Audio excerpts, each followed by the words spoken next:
Hola, mi nombre es Karen Tenorio. Soy estudiante de Ingeniería Industrial en la Facultad de Ingeniería de la UNAM. Y junto con mis colaboradores, el maestro en Ingeniería Javier Gómez Maturano y el doctor Benito Sánchez Lara, hemos preparado esta ponencia titulada Caracterización de la cadena de suministro inversa que valoriza el PET en el municipio de Nezahualcóyotl. La producción de materiales plásticos ha incrementado demasiado en los últimos años. En 1989, la producción de plástico fue de aproximadamente 99 megatoneladas y para el 2012 fueron 288 megatoneladas. Para el continente americano, el mayor uso se dio en Norteamérica, con el 20%, y Centroamérica y Sudamérica con un 5%. La producción de plásticos hace que los recursos no renovables se agoten. Aproximadamente un 4% del petróleo que se extrae es utilizado para la producción de plásticos. Se estima que 25 megatoneladas de plásticos son arrojadas al ambiente cada año y permanecen inalterables entre 100 y 500 años. Uno de los plásticos que más han sido producidos en los últimos años es el PET, que es un polímero derivado del petróleo. Para el caso de las botellas de PET existen diferentes formas de reciclaje: mecánico, secundario, químico y energético. El aprovechamiento del PET mediante reciclaje depende de su limpieza, su homogeneidad, el valor agregado y su aplicación final. Hablando del reciclaje del PET en México, para 2012 se reportaba la existencia de 70.798 centros de acopio para PET en el país, distribuidos en 195 municipios y delegaciones. El residuo de PET es uno de los más importantes en México. Per cápita se genera 0.85 kilogramos por año, lo que representa 12.8% de los RCU generados. En México, el plástico residuo de origen doméstico, o RCU, es el más valorizado.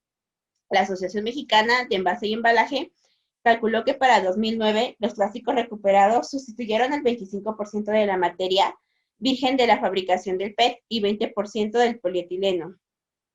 Para 2011 se estimó que se recicló alrededor del 18% de los plásticos consumidos. El PET es el RCU que más se valoriza y se integra al modelo de economía circular.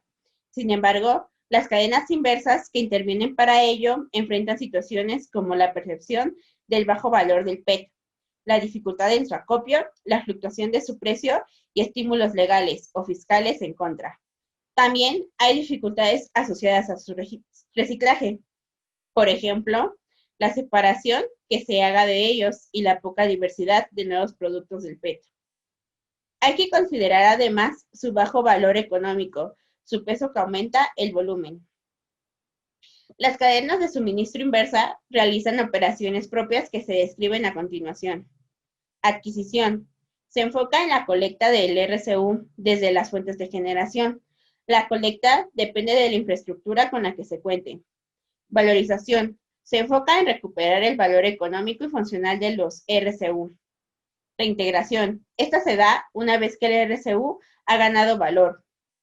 Los materiales recuperados se distribuyen en una o más cadenas de suministro directas o inversas. Para la caracterización operativa de la cadena de suministro inversa del PET, se retomó la propuesta de Gómez Maturano y de Sánchez Lara. Es una estructura que permite identificar, sin ser restrictivos, la naturaleza del residuo y de la cadena de suministro inversa. Los procesos realizados, además de los agentes y los canales que intervienen. La naturaleza de la cadena de suministro inversa se establece a partir de las características del residuo del par origen. Estos procesos se pueden desagregar en tareas que agreguen valor al residuo y en aquellas formas en que se realizan estas tareas. Las tareas van desde la emisión del residuo hasta su ingreso al mercado. El agente acopiador o recolector del residuo es un actor relevante en la cadena de suministro inversa. Pueden ser personas, organizaciones y empresas. Este trabajo es una investigación basada en evidencia empírica, adquiriendo conocimiento mediante el registro de experiencias directas e indirectas. En la línea del tiempo podemos observar las fechas y programas que se utilizaron para obtener la información para realizar el estudio. Nezahualcóyotl se encuentra en la zona centro de México, zona que genera más RCU a nivel nacional. Nezahualcóyotl era el municipio con mayor densidad poblacional en 2010, 17.555.5 habitantes por kilómetro cuadrado. En ese mismo año se recolectaron 820 toneladas de RCU diariamente. La recolección per cápita fue de 0.76 kilogramos por día. Para 2016, la recolección diariamente aumentó a 1.200 toneladas y la recolección per cápita a 1.156 kilogramos por día. Así, es uno de los municipios que mayor incremento tuvo en la recolección en el periodo. 46% excede ampliamente la media nacional. Los datos anteriores se consideraron para tomar a Nezahualcóyotl como zona de estudio. También se consideró que en este municipio hay una gran cantidad de centros de acopio que comercializan RCU. Entre los residuos más comercializados está el PET. Los datos de los centros de acopio de PET se obtuvieron a partir del NUE 2019. La caracterización de la cadena de suministro inversa del PET implicó la observación de 35 centros de acopio de 138 existentes en el municipio. De los 35 centros, el 77% recolecta PET, el resto recolectan otros residuos. Los centros de acopio recolectan en promedio 41% de PET. El rango de precio del PET de los centros de acopio es de 3 a 5 pesos. En el mapa se ubican los centros de acopio. Por lo menos hay uno en cada colonia. Todos los centros de acopio observados son empresas privadas que comercializan PET. Entre los centros de acopio se ubicó un centro de transferencia. Este es de mayor tamaño que los centros de acopio y también acopian una mayor cantidad de PET. Respecto a los procesos que realizan los centros de acopio, la adquisición es el que más se realiza mayormente. Las actividades observadas fueron clasificación y limpieza de materiales, compactado y en menos número el desmantelamiento. Uno de los agentes relevantes de las cadenas de suministro inversa del PET es el trabajador de los centros de acopio, denominado agente valorizador del RCU. Es notorio que mayormente los trabajadores de los centros de acopio son hombres, con un 36%. Sin embargo, también es notorio el trabajo infantil que se da en ellos. Respecto al equipamiento para la compra-venta del PET, se observó que en su mayoría los centros utilizan básculas mecánicas, por lo menos 2 de ellas en cada centro. Para el manejo de residuos, la mayoría utiliza diablitos. Los centros de acopio con montacargas son aquellos donde el PET se colecta en cantidades mayores y esto se asocia al espacio de almacenamiento.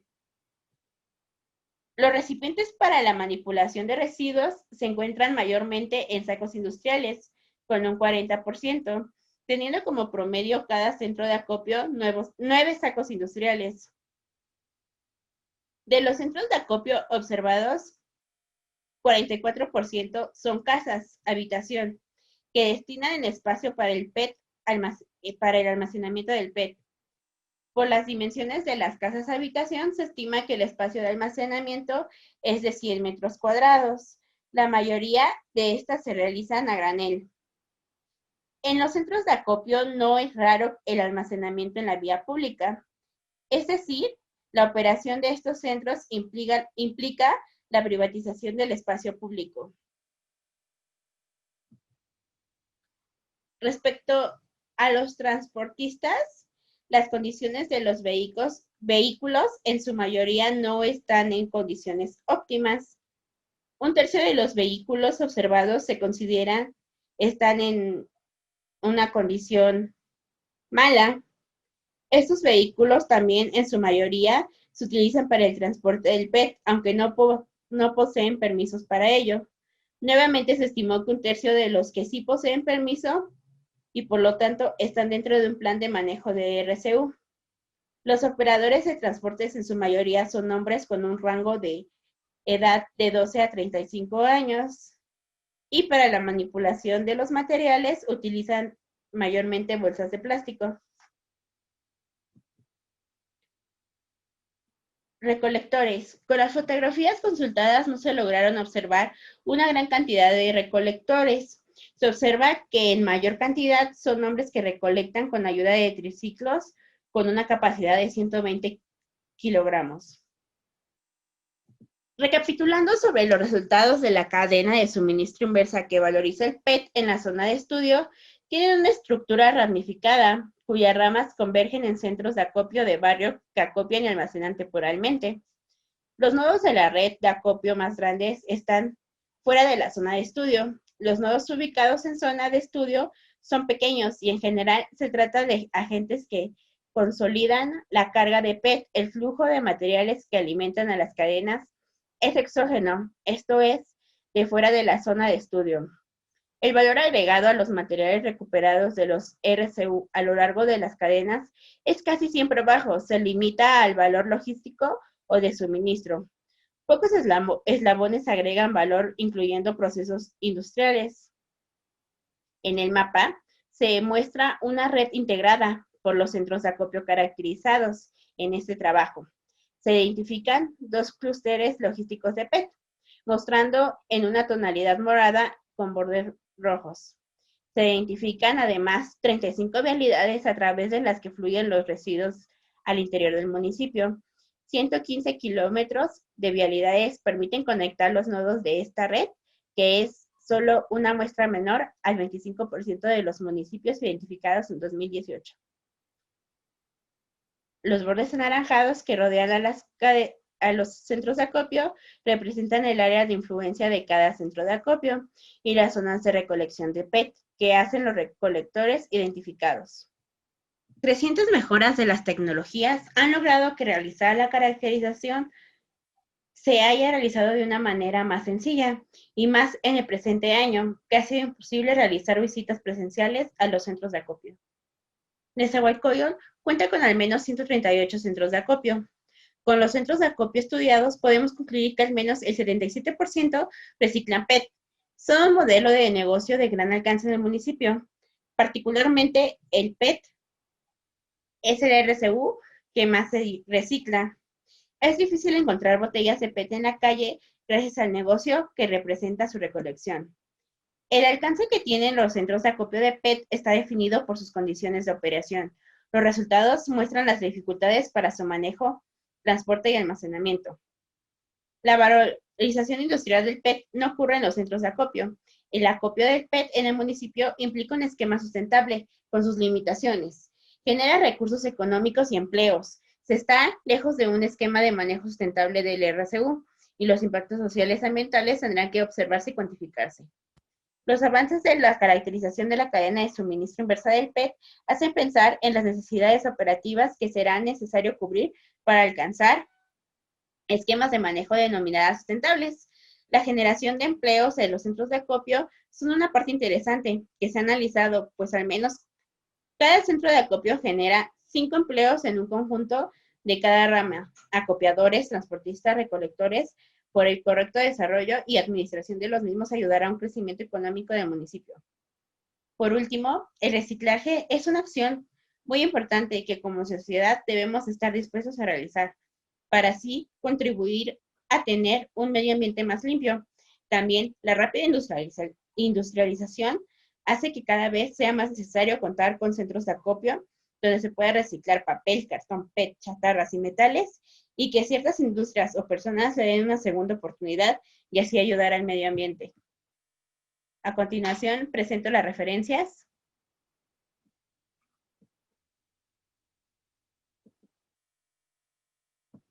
Y esto es todo por mi parte. Les dejo mi contacto. Si tienen alguna duda, no me pueden contactar. Gracias.